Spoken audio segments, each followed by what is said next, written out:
వచ్చినా పైన కూలీల కోసమా? కూలీల కోసం వచ్చినావా? అవును.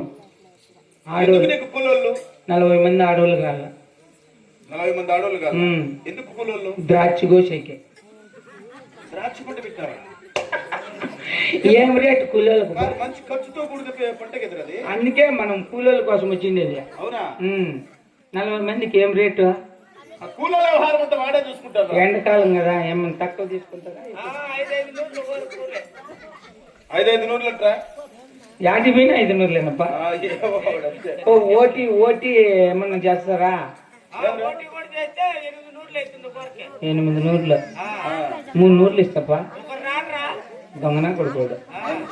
అప్పుడే రానని వేసే చూడ. 8 నూరులు ఎంత అవుతుందప్ప? 8 నూరులు అంటే 32,000. 40 మందికి 32,000. 32,000 3,800 కాదురా, 32,000. ఈయన 32,000 పని చెయ్య. నువ్వు 30,000 500లే, నేను 5 నూరులు ఇస్తా. నువ్వు పంట పెట్టేదానికి నేను ఎందుకు ఇచ్చేది? మళ్ళీ ఇస్తాను పంట మీద. పంట మీద మాకేం అవసరం రా? నీకు కావాలంటే డబ్బులు ఇచ్చి పిలుచుకుని పో. సరే, 40 మంది ఆడవాళ్ళకు 32,000. కాయలు ఇవి క్రేట్లు మోసేకి లోడ్ ఆడే వేసేయాల. మగోళ్ళతో 10 మందిని పిలమన్నా. మగోళ్ళంటరా? 100 తగ్గించుకోమని. 16,000 32,000 48,000 వీళ్ళకి ఎంతనా? అవునరా? సరే, టిఫన్లు ఇడ్లీలు తెచ్చుకోమని 2,000 సరిపోయినలే. ఇడ్లీలు వాళ్ళే తెచ్చుకోమన్నా. 2,000కి అన్ని ఇడ్లీలు చట్నీ వద్దు. తింటే తిన్నీలే, ఎట్లా ఉన్నీలే. స్పెషల్గా ఉండాల. ఇప్పుడు ఈ 48 2,000 అయిపోయినా. టీచర్లు ఈ ఊరు పోయి మాట్లాడమన్నా. 3 సార్లే. లేదు 600 5,000. ఓ వద్దులేప. ఎంత ఉంది ఎగ్జామ్ లాస్ట్ లో? 15,000 50,000 65,000. అవునవును. ఆటోలు 10. 30,000 30,000 15,000 65,000 95,000 ఏడా. నేను బాగా బతికినిచ్చా. ఆదరా పంటకి ఎంత ఖర్చు పెట్టావు? ఇప్పుడు కూలోళ్ళకి ఎంత ఖర్చు అవుతుంది? ఎంత మిగులుతుంది దాంట్లో? 95,000 ఇచ్చేయాల్సిందేనా?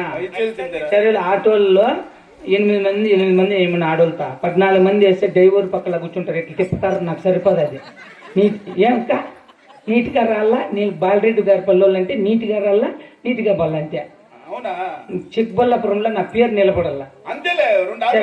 40 మంది ఆడోళ్ళు 15 మంది మగోళ్ళు ఈచర్లు 3 అందరినీ వచ్చేయమను. 6 గంటలకు వచ్చి ద్రాక్ష కోసేయమను.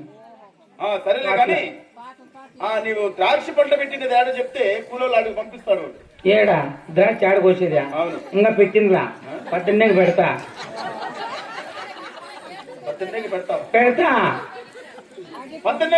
వీళ్ళు వచ్చేయమన్నా బాలరెడ్డి పిల్లలతో. వీళ్ళు వచ్చారు, నేను పెట్టేస్తలే. గౌరీ బిదినూరుకి పత్తండా. నేను నారు తెచ్చి పెట్టేస్తా. పూసాలు కానీ మొన్న తోలించేసిన. పూసాలు తోలించేయడం బాగానే ఉంది. వీళ్ళు 18 వచ్చేయమని వాడిని పెంచమన్నా. ఊరంతా తిరుగుతాం మేము. మన తాకటాన్ని పిలుచుకొని తనిగా నిజమే కదా? అవును. నీవు నీ సేనాలు ఉండేది అది లేదు. రేపు తీసుకోవాలి అది. కానీ చేను కూడా లేకుండా నువ్వు ఏమి ద్రాక్ష పంట పెడతావు? ఇషా ఫౌండేషన్ కవతల చిక్బల్లాపురం చేతులు మెయిన్ రోడ్ హైవే ఉందా, ఆడ తీసుకుంటాను 12 ఎకరాలు. ఈ పక్కకు పరమటి పక్క 12 ఎకరాలు ద్రాక్ష. బా కాస్త అంటే కోస్తా అంటే కాస్త అంటే వీళ్ళతో పిలుచుకొని వచ్చేయమని చెప్తా. కాదురా, ఎంత 8 ఎకరాల? 12 ఎకరాలు. 12 ఎకరాలు కూడా దానికి మంచి డబ్బులు ఉందని దగ్గర ఉంది కాబట్టి నేను ఇంత ధైర్యంగా అందరికి కూలోళ్ళకి వీళ్ళకి పంచుతాండి. ఆడబెట్టావు డబ్బులు? రై బ్యాంక్ లో ఉండే డ్రా చేసేసిన. ఎంత డ్రా చేసినావు? 11,000. 11,000తో నువ్వు 12 ఎకరాలు కొంటావా? ఇప్పుడు 18 గౌరీ బిదినూరుకి వెళ్ళి నారు తెచ్చేస్తా. ద్రాక్షనారు తెచ్చేస్తానా, కూలోళ్ళకి ఇస్తా. తక్కింది చేనికి పెడతా. మళ్ళా మిగిలింది బ్యాంకులో వేసుకుంటా. పిచ్చేడు చేసుకుంటా నా పేరు మీదే. పొదుపంటే అప్పుడు కదా ఈత 40-50 లక్షలు పోతుంది ఎకరా. నువ్వు 11 ద్రాక్షల్లో మిగలదా? నువ్వు ద్రాక్ష మిగిలేదే. ఎప్పుడు నా పంట పెట్టేది? భూమి లేకుండా ఏడు పంట పెట్టేది మిగిలేదు. ఎప్పుడు నేను పెడతా పెద్దమ్మా. మళ్ళా పెడతా ఉంటావా? ఏది పెట్టేది? ఆ కూలీలు సేవ చేసేంత వరకు 4 నెలలు 5 నెలలు అవుతుంది పంట ఆడే నీళ్ళు అంతవరకు ఇల్లు మొగ్గులు కావాలంటే వచ్చి పోతాండి మనం పిల్లలకి ఇచ్చారు ఎలతో దాకి మొగులతో దాకి పంట పెట్టేది. ఆయన కృష్ణమూర్తిని తోలుతా అంటారు ఆడు ఇచ్చేస్తా ఆయనకి ఇచ్చేస్తా బండి ఉంది ఆయనకు. ఆయనకేమి ఇస్తావురా? ఇచ్చేదానికి నీ దగ్గర డబ్బులు ఆడుతుంది. 11 నోట్లులా అయ్యని 11 నోట్లు ఏమో చేస్తా 11 నోట్లుతా వాళ్ళకి డీజిల్ ఖర్చు చాలది మంచి చేతి కాదు. ఫస్ట్ కంచి వేయించేస్తా ముళ్ళ కంప వేయించేస్తా ద్రాక్ష బెరికితే నాశనం అయిపోతాం మనం. ఏమంటావు? ఎవరికి నువ్వు కంచి వేయించేది ముళ్ళ కంప వేయించేది? రేపు తీసుకుంటా కదా హైవే పని. అసలు కొడక నువ్వు తీసుకున్నప్పుడు మాట ఉండేది 11 నోట్లు నువ్వు ఎప్పుడే తీసుకుంటాడు భూమి ఎప్ప అట్లా కాదు. సేద్యం అంటే మాకున్నది సేద్యము, ఈ రాఘవరెడ్డికున్నది సేద్యము. మేము చెప్పుకోము కదా ఇట్లా నా కొడక.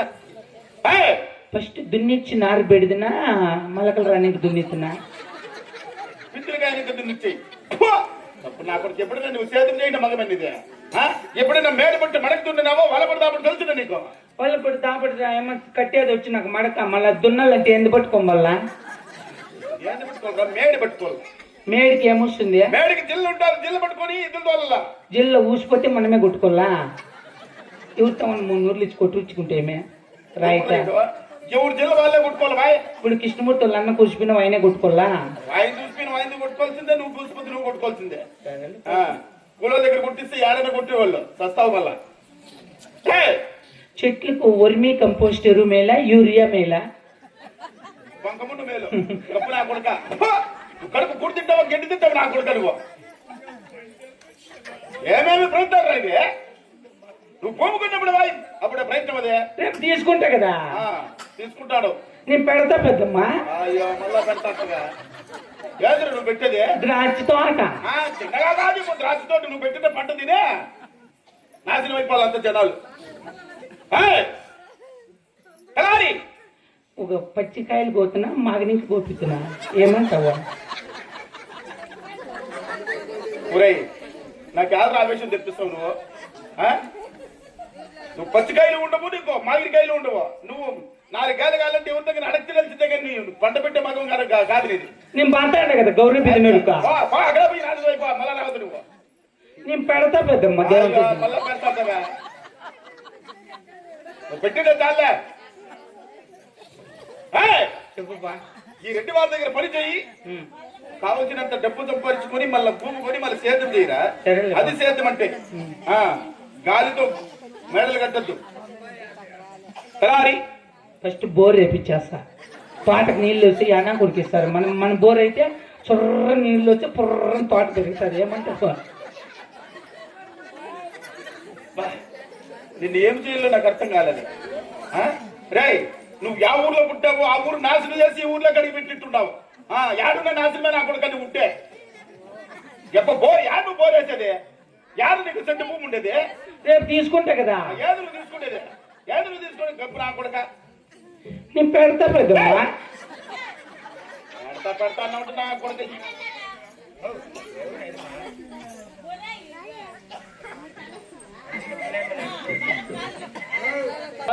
ఈ రాఘవరెడ్డి